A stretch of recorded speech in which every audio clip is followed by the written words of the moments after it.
یەکێتی لەو نەخشە ڕێگایی کە بۆ تاوتوێکردنی لەگەڵ لایەنەکاندا خستوویەتێ ڕوو پرسی مادەی 140 یەکلاکردنەوەی کێشەی ناوچە دابڕێنراوەکانی وەک بابەتێکی جێبایەخ ئاماژە پێداوە. لێپرسراوی دەستەی کارگەڕی مەکتەبی سیاسی یەکێتیش دەڵێت دوای نەمانی داعش کێشەی خاک و سنوور دەبێتەوە پرسێکی پڕململانەی نێوان هەولێر و بەغدا، بۆیە لە ئێستاوە پێویستە کورد خۆی بۆ ئامادە بکات. لە دوای تێکشکانی داعش و بەڕووی ئەبینەوە ڕوبڕی ئەوە ئەبینەوە کە ئێمە لەگەڵ دەوڵەتی عێراق ئەتوانین مەفاوزاتێکی سەرکەوتوو بکەین بۆی مادەی 140 جێبەجێ بوێیانە. بەڕێی من وەلەو نەخشە ڕێگایی یەکێتی نووسیوێتی وە ئێستا گفتوگۆی لەسەرەکەین لەگەڵ پارتی و لایەنەکان ئێمە وامان وتووە پێش ڕفراندۆم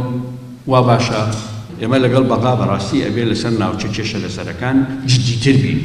و ناشی شارمەوە بەڕاستی چەند بەغا دەسا و دەستی پێکردین بۆ جێبەجێکردنی بەرگەکانی مادەی 140 خۆشمان هەتا ڕادەیە کەمتەر خەم بووین لە داخۆکیکردن و لە سووربوون بۆ جێبەجێکردنی بەرگەکانی مادەی 140. کورد بە تەواوەتی لە ڕووی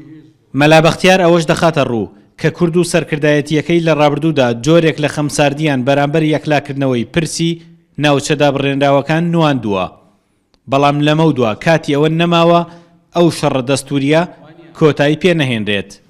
مەترسیەکان جدین نەک هەر هەیە جدیشن لە دوای تێکشکانی داعش، بۆیە ئێمە دەبێت زۆر وریابین و هەموو ڕای گشتی ئێمەش دەبێت یارمەتی هەموو حیزبەکان بدا و فشار بخاتە سەر حیزبەکانیش کە دەبێت لەسەر مادەی 140 لەم مەفاوەزاتانی لە بینی حیزبەکانێکرێ ئیشی زۆر جدی بکەین بۆ ئەوەی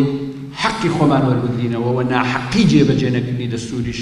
لەناو نەک لە هەر لەناو کووردا بگرێ لە هەموو منتەقەکە و لە دنیاشا ئیثبات بکەین. ئەگەر مادەی 140 جێبەجێ نەبێ، ئەگەر ئەم ناوچانە نێنە سەر کوردستان، ئەگەر ئەوان بێنەوە پەلەماری کوردستان بنەوە بە تایبەتی کەرکووک و دەوروبەری دووچاری گێچەڵی پەلەماردان بکەن بە بێگومان ئەمە تەئسیری لەسەر کۆی مەفاوزاتی ئێمە لە بەغدا بێ.